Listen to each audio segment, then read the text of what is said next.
What's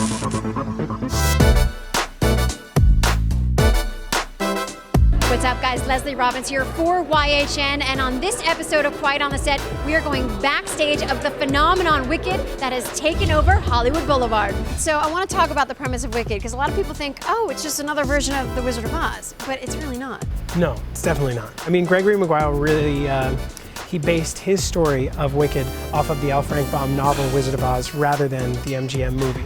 So there's some familiar characters, but a lot of twists and turns that are kind of his own creation and his own storytelling. Popular, I'll help you be popular. You'll hang with the right cohorts. You'll be good at sports. Know the slang you've got to know. We are on the stage at the Pantages. You do this every day, but this is spectacular. One of the really cool parts of our set design, we don't have a lot of huge set pieces. A lot of it is done with the lighting, which creates the facade of Emerald City without any set pieces at all. It's all just kind of lighting and effects. Now, when you're on the stage, you realize, I'm in Hollywood, baby. Or do you just bang it out like it's any other day? I never really thought about the Hollywood part, but now that's all I'm going to be thinking about tonight. It's going to make me nervous. We are now literally backstage Yes. of the Pantages Theatre. Yeah. Pretty cool. Yeah, right? I mean, if you take a look around, most of what we have back here are set pieces that get used in the show. As soon as things get finished with on stage, we either roll them back here and they get put back in their place, or if you look up, we hang some things as soon as we're done with them until they're ready to be used. Some cities, we don't have a lot of space backstage, so everything will get flown as soon as it gets taken off stage. But here we've got a decent amount of space backstage, so everything kind of lives right off a deck.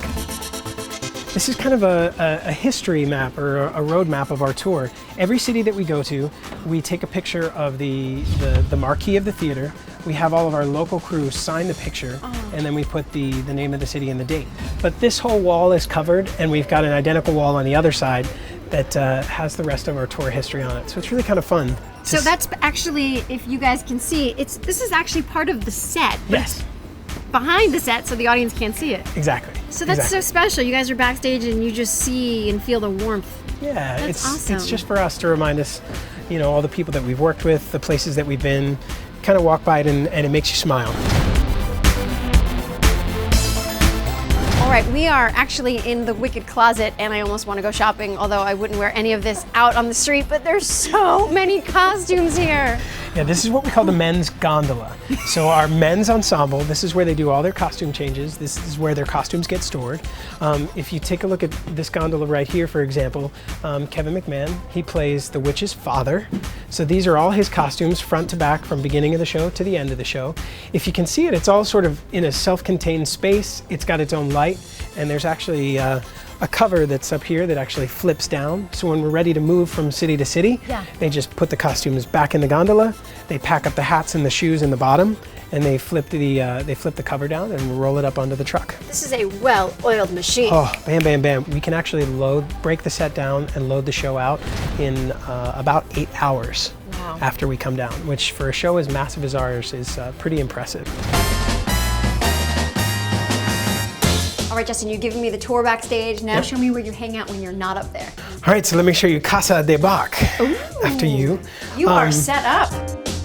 So I've been backstage before, but I have to say you have one of the nicer dressing rooms back here. It's true, and as my character, I don't always get my own dressing room, so it's really nice here in LA to have my own space. And I've got my mob hat that I start out the show with. Ooh. Fancy. May I? Yeah, sure. I feel like I'm in a chorus line, or is that, does it work? I like it. Tell them how I am defying gravity. Wicked has a massive following. So tell me about the Wicked fan. Who is it? What are they like? And have you ever had an encounter with someone they were like, oh my God, it's you? Because they can be a little obsessive about this show. We have a very strong and loyal following with the show. It's great. You feel a strong sense of responsibility to really perform the show the way that people know and love it, yet also bring what I can bring as an actor to the part. It's fun. It's nice to be doing something that people have a strong emotional connection to. Yeah. There's sort of you can hear a lot of times, and you can just feel sometimes that sense of recognition within the Wicked fans that are in the audience. And it's exciting. It's fun. For myself, that's been on tour for a couple of years and have done hundreds and hundreds of Wicked performances, it brings it back fresh, and it reminds you that there are people that are really excited to see that specific show.